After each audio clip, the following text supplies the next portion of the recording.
10 काम आपको सर्दी आने से पहले कर लेने चाहिए। जैसे कि आप देख रहे होंगे, मेरा गार्डन सारा इधर से उधर हो रखा है। सारे बेंच इधर से उधर हैं, सारे ग्रो बैग्स नीचे हैं, सबकी मिट्टी सुखाई जा रही है। बेंचों पे दोबारा से पेंट किया गया है। देखिए, दोबारा से इस पे पेंट किया गया है क्योंकि बरसात में क्या हुआ था, इस पे जंग लग गया था और अच्छे लॉन्ग टाइम तक ये चले उसके लिए इस पे पेंट किया दिया था।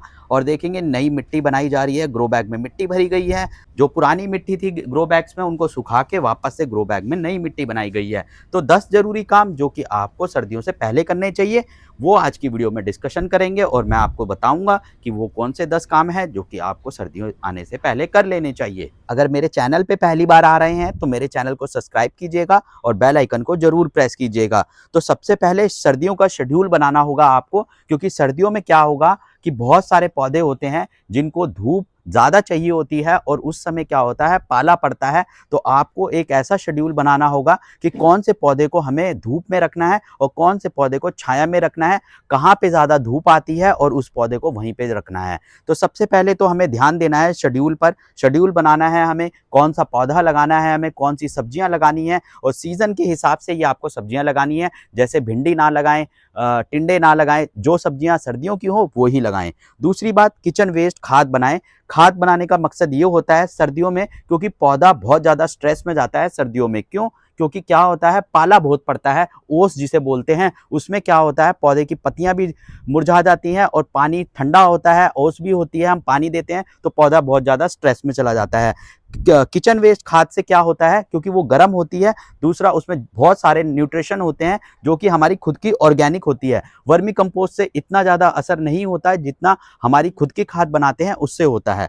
तीसरे नंबर पर बात करेंगे, फूल के पौधे आपको ज़्यादा से ज़्यादा लगाने हैं और मैरीगोल्ड आप हमेशा लगाएं और हर पौधे के पास जहाँ पे आपको लगता है कीड़े आते हैं वहाँ मैरीगोल्ड का पौधा ज़रूर लगाएं, क्योंकि कीड़े जो हैं वो मैरीगोल्ड की फ्लावर से दूर रहते हैं। उसके बाद हम बात करेंगे, पाले की सुरक्षा के लिए आप कुछ करिए, क्योंकि पाला बहुत बुरा होता है, पौधे को पूरी जान निकाल देता है और पौधा मर जाता है। जैसे कि आप देखेंगे तो मैंने ऊपर ये शेड बनवा रखा है जो कि गर्मियों में भी काम आता है, सर्दियों में भी काम आता है और बरसात में भी काम आता है। तो इसलिए मेरे जो पौधे स्ट्रेस में जाने वाले होते हैं या फिर जो सब्जियां होती हैं या जो फ्रूट वाले प्लांट होते हैं उनको मैं यहाँ रखता हूँ। और यहाँ रखने का मकसद ये होता है कि यहाँ प्रॉपर उनको धूप मिलती है। अगर उनको पाला पड़ेगा रात को तो मैं शेड खोल देता हूँ, तो ये फायदा होता है। और ये आपको काम जरूर करना है कि अपने पौधों को पाले से बचाने के लिए आपको कुछ ना कुछ इंतजाम उसके लिए करके रखना होगा।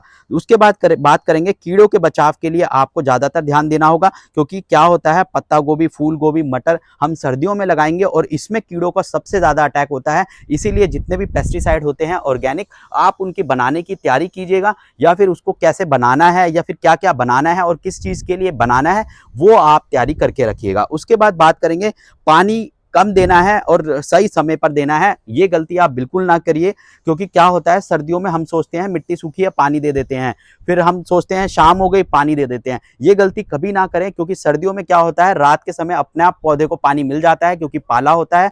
और सुबह आप पानी दें तो 10 बजे के बाद ही दें, जब धूप निकले। अगर धूप ना निकले तो पानी ना दे, क्योंकि नीचे से जड़ें गीली होती हैं, ऊपर की मिट्टी सूखी होगी, तो पानी देने की कोशिश ना करें। एक दिन छोड़कर अगले दिन दें अगर पाला पड़ रहा है तो। उसके बाद बात करेंगे, गमलों का ध्यान रखना है आपको कि उसमें रूट बॉन्ड ना हो रहा हो। जैसे पुराने पौधे होते हैं और जो गमले होते हैं उनको नीचे से देख लेना है कि उसकी जड़ें नीचे से ना निकल रही हो किसी पौधे की, क्योंकि क्या होगा, नीचे से जड़ें निकलेंगी तो सर्दियों में क्या होगा कि वो जो जड़ें हैं वो बिल्कुल मर जाएंगी और पौधा भी आने वाले टाइम पर मर जाएगा। उसके बाद बात करेंगे, मल्चिंग का आपको खास ध्यान रखना है। मल्चिंग, सूखे पत्ते आपको इकट्ठे कर लेने हैं, भूसा इकट्ठा कर लेना है या नारियल के जो छिलके होते हैं वो इकट्ठा कर लेने हैं और उसको अपने पौधे के ऊपर रख देना है, ताकि क्या होगा कि जो पाला पड़ेगा वो ज़्यादा आपका ज़्यादा असर नहीं होगा पौधे पर, वो ऊपर ऊपर सूखे पत्तों और उसी पर रहेगा।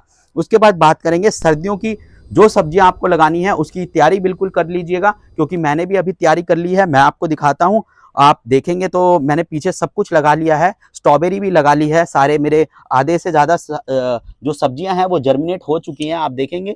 और यहाँ देखेंगे तो यहाँ पर टमाटर के पौधे हैं वो भी निकल चुके हैं। बाकी गोभी के मेरे 1-2 पौधे आ चुके हैं और यहाँ देखेंगे ये गोभी भी लग चुकी है मेरी। पत्ता गोभी, ब्रोकली अभी लगी नहीं है, तो थोड़े टाइम में ये भी आ जाएगा। उसके बाद मैं धीरे धीरे इनको ट्रांसफर करूंगा दूसरे ग्रो बैग्स में। उसके बाद लास्ट में बात करते हैं, जो बरसात की जितनी भी मिट्टी है आप उसको जल्दी से जल्दी सुखा लीजिएगा, क्योंकि पुरानी मिट्टी में आप कभी भी पौधा ना लगाएं, क्योंकि उसमें फंगस हो सकती है, उसमें नीचे कीचड़ हो सकता है, पानी हो सकता है, उसमें बहुत सारे कीड़े हो सकते हैं। इसलिए हमेशा सुखाकर दोबारा मिट्टी बना के दोबारा ग्रो बैग भर लीजिएगा। जैसे कि आप देखेंगे सारे ग्रो बैग मैंने दोबारा भरे हैं मिट्टी को सुखाकर, और बेंचों को भी मैंने यहाँ पर पेंट कर लिया है। अब थोड़े टाइम में मैं इनको बेंचों को लगाऊंगा और वापस से ग्रो बैग को उनके ऊपर रख दूंगा।